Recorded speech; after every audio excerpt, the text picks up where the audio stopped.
사랑하는 여러분, 오늘 이 시간에 하나님의 특별한 은혜와 평강이 여러분의 삶에 가득하기를 기도합니다.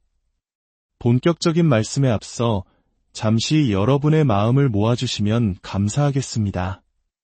이 귀한 말씀이 단지 우리에게만 머무는 것이 아니라 아직 어둠 속에서 빛을 찾고 있는 더 많은 영혼에게 닿을 수 있도록 구독과 좋아요로 하나님의 사역에 동참해 주십시오. 여러분의 작은 손길 하나하나가 누군가에게는 인생을 바꾸는 놀라운 축복의 통로가 될 수 있습니다. 여러분의 가정과 섬기시는 모든 일 위에 하나님의 놀라운 축복이 함께하기를 소망합니다. 우리는 살아가면서 종종 이런 생각을 합니다. 그때 내가 왜 그랬을까? 5년 전으로만 돌아갈 수 있다면 절대로 그렇게 하지 않았을 텐데 하고 말입니다. 어떤 분은 자녀를 올바로 훈육한다고 생각했지만 돌이켜보니 너무나 거칠고 상처주는 방식이었음을 깨닫고 가슴을 칩니다. 또 어떤 분은 가족에게 경제적인 풍요를 안겨주기 위해 밤낮없이 일했지만 정작 그 과정에서 가족의 곁을 정서적으로 떠나 있었음을 뒤늦게 깨닫고 후회합니다. 내가 어린 시절 갖지 못했던 돈을 자녀에게 물려주기 위해 애쓰다가 정작 내가 줄 수 있었던 가장 소중한 것, 바로 사랑을 주지 못했다는 사실을 깨닫는 순간 우리는 모두 영적인 맹인이었음을 고백하게 됩니다. 우리에게는 공급의 문제가 있는 것이 아니라 바로 즉 시력의 문제가 있었던 것입니다. 하나님께서 말씀하지 않으신 것이 아니라 우리가 보지 못했을 뿐입니다. 성경에서 예수님께서 행하신 가장 빈번한 기적 중 하나가 바로 보지 못하는 사람의 눈을 뜨게 하는 것이었습니다. 우리 모두에게는 영적인 맹점, 즉 스스로는 결코 볼 수 없는 어두운 구석이 있기 때문입니다. 사도 바울이 너희 마음의 눈을 밝히사라고 기도했던 것처럼 구원자이신 예수님의 치유는 언제나 우리의 영적인 시력을 회복시키는 놀라운 일을 동반합니다. 오늘 우리는 성경 속 2명의 맹인을 만나보려 합니다. 그들을 통해 하나님께서 오늘 우리에게 어떤 새로운 일을 행하기 원하시는지, 우리의 어떤 눈을 뜨게 하기 원하시는지 함께 묵상하는 귀한 시간이 되기를 바랍니다. 첫 번째 이야기는 마가복음 8장에 나옵니다. 예수님과 제자들이 벳세다라는 마을에 이르렀을 때 사람들이 한 맹인을 데리고 예수님께 손대어 주시기를 간구했습니다. 예수님께서는 그 맹인의 손을 붙잡고 마을 밖으로 데리고 나가셨습니다. 그리고는 참으로 기이한 행동을 하십니다. 그의 눈에 침을 뱉으시고 그에게 안수하시며 물으셨습니다. 무엇이 보이느냐? 잠시 상상해 보십시오.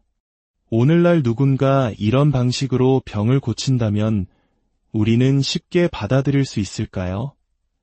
예수님의 방식은 우리의 상식을 뛰어넘을 때가 많습니다. 그러자 그 사람이 고개를 들어보며 대답합니다. 사람들이 보이나이다. 나무 같은 것들이 걸어가는 것을 보나이다. 온전한 치유가 아니었습니다. 시력이 회복되었지만 여전히 흐릿하고 불완전했습니다. 마치 우리 삶의 어떤 문제들이 해결되는 것 같지만 여전히 무언가 부족하고 아쉬운 상태와 같습니다.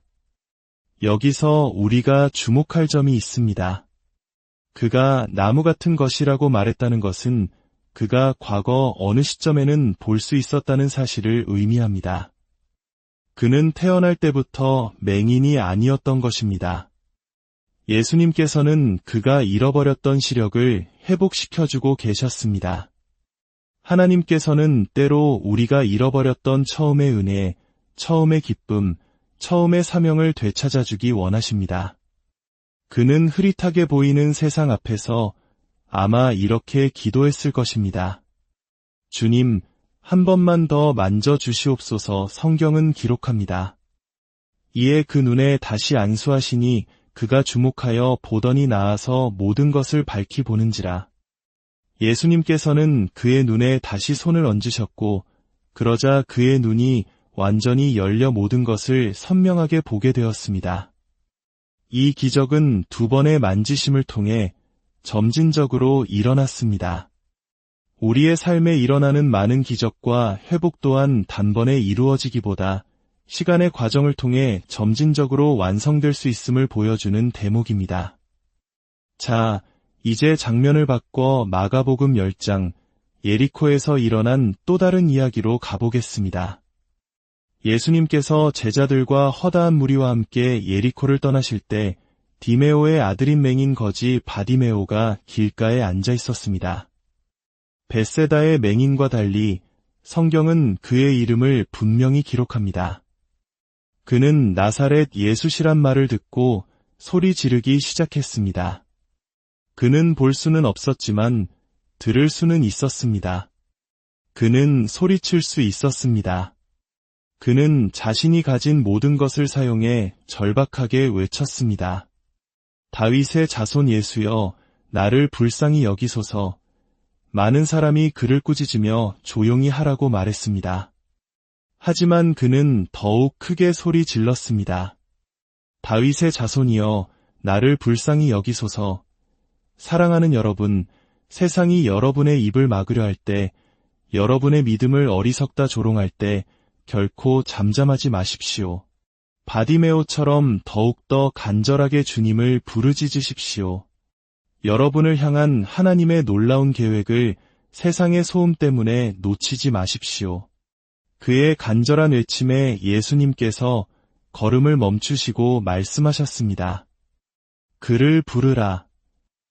조금 전까지만 해도 그를 꾸짖던 사람들이 이제는 태도를 바꿔 말합니다. 안심하고 일어나라. 그가 너를 부르신다. 바디메오는 자신의 생계 수단이었을지도 모를 겉옷을 내버리고 뛰어 일어나 예수님께 나아왔습니다. 예수님께서 그에게 물으셨습니다. 내게 무엇을 하여 주기를 원하느냐?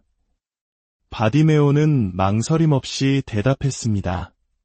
선생님이여, 보기를 원하나이다. 아마 이 말을 들은 베드로와 다른 제자들은 슬쩍 뒤로 물러섰을지도 모릅니다. 왜냐하면 바로 이전에 예수님께서 맹인을 고치셨을 때 그의 눈에 침을 뱉으시는 것을 보았기 때문입니다. 그들은 이번에도 비슷한 일이 일어날 것이라 예상했을 것입니다. 그러나 보십시오. 치유자이신 예수님은 일관적인 분이십니다. 그분은 결코 치유를 거절하지 않으십니다. 하지만 동시에 그분은 무한히 창의적인 분이십니다. 그분은 과거에 행하셨던 방식에 얽매이지 않으십니다. 이번에는 침을 뱉지도 2번 안수하지도 않으셨습니다. 그저 말씀하셨습니다. 가라. 내 믿음이 너를 구원하였느니라. 그 말씀이 떨어지자마자 그는 즉시 보게 되어 예수를 길에서 따랐습니다. 제자들은 어리둥절했을 것입니다. 예수님, 침 뱉는 것을 잊으셨습니다. 8장에서처럼 하셔야 합니다. 그래야 효과가 있습니다. 그때는 침을 뱉고도 2번이나 만지셔야 했는데 2가지 기적, 2명의 맹인, 그러나 완전히 다른 치유의 방식. 왜일까요? 여기에 오늘 우리를 향한 하나님의 중요한 메시지가 담겨 있습니다. 하나님께서는 그 본질에 있어 언제나 일관적이십니다. 우리를 사랑하시고 구원하시고 치유하시고 공급하시는 그분의 선하심은 변함이 없습니다. 그러나 그분이 일하시는 방식은 놀라울 정도로 창의적이십니다. 만약 하나님께서 언제나 똑같은 방식으로만 일하신다면 우리는 하나님 자신이 아닌 그 방식이나 기적 그 자체에 중독될 위험이 있습니다. 우리는 기적을 행하시는 분에게 의존하는 대신 기적의 공식만을 좇게 될 것입니다. 하나님께서는 이사야서 43장에서 이렇게 말씀하십니다. 너희는 이전 일을 기억하지 말며 옛날 일을 생각하지 말라. 보라, 내가 새 일을 행하리니 이제 나타낼 것이라. 너희가 그것을 알지 못하겠느냐? 반드시 내가 광야의 길을 사막에 강을 내리니 이스라엘 백성들은 과거 하나님께서 홍해를 가르셨던 엄청난 기적에 사로잡혀 있었습니다. 그들은 또다시 바다가 갈라지는 것과 같은 방식으로 구원받기를 기대했습니다.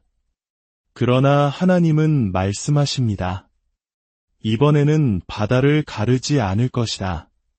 대신 메마른 사막에서 생수의 강이 터져나오게 할 것이다. 구원의 본질은 물로 동일하지만 그것이 나타나는 방식은 갈라짐에서 솟아남으로 완전히 새로워졌습니다. 사랑하는 성도 여러분, 혹시 여러분은 하나님께서 말씀하고 계시지 않는다고 생각하고 있지는 않으십니까? 어쩌면 하나님은 계속해서 말씀하고 계시는데 우리가 과거의 방식만을 기대하며 새로운 음성을 듣지 못하고 새로운 일을 보지 못하고 있는 것은 아닐까요? 우리는 벳세다의 기적처럼 침을 뱉고 2번 만져주시길 기다리고 있는데 하나님께서는 이미 바디메오에게 하셨던 것처럼 가라는 한마디 말씀으로 우리를 향해 일하고 계실지 모릅니다. 하나님은 과거의 분이 아니십니다. 그분은 바로 지금 여기에서 새 일을 행하시는 살아계신 하나님이십니다. 그분은 여러분의 삶을 과거의 실패나 상처로 정의하지 않으십니다. 그분은 말씀하십니다. 이전 것은 잊어버려라. 내가 너를 위해 새 일을 계획했다. 성경에서 이전 일을 뜻하는 히브리어 단어는 토기장이 계획하는 자라는 의미도 가지고 있습니다. 이것이 무엇을 의미할까요? 내가 너의 과거를 바탕으로 세웠던 모든 계획을 내려놓아라. 그래야 내가 너를 위해 예비한 나의 위대한 목적을 보여줄 수 있다. 하나님 없이 세웠던 모든 계획, 과거의 경험에 얽매여 있던 모든 생각, 지금 내 주변 사람들 수준에만 국한되었던 모든 기대를 이제는 내려놓으십시오. 하나님께서는 새로운 강, 새로운 시내, 새로운 축복, 새로운 우물, 새로운 시작을 예비하고 계십니다. 우리가 붙들어야 할 단 한 가지 변하지 않는 것은 바로 예수 그리스도의 이름입니다. 그 이름의 능력은 어제나 오늘이나 영원토록 동일합니다. 혹시 지금 여러분의 삶이 흐릿하게 보이십니까? 하나님의 뜻이 무엇인지 분간하기 어렵습니까? 괜찮습니다. 주님께 다시 한번 간구하십시오. 주님, 다시 한번 저를 만져주셔서 모든 것을 밝히 보게 하옵소서. 혹시 세상의 소음 속에서 절망하며 주저앉아 있습니까? 바디메오처럼 여러분의 체면과 두려움의 겉옷을 벗어 던지고 외치십시오. 다윗의 자손 예수여, 나를 불쌍히 여기소서. 보기를 원하나이다. 하나님께서는 여러분을 바로 그 미래를 위해 창조하셨습니다.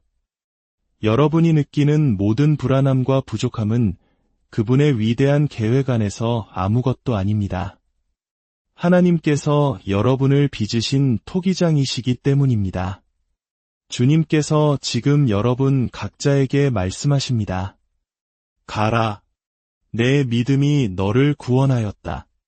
내가 너를 위해 새 일을 시작했다. 사랑하는 여러분, 과거에 얽매이지 말고 오늘 우리에게 부어주시는 새로운 은혜를 온전히 받아 누리십시오.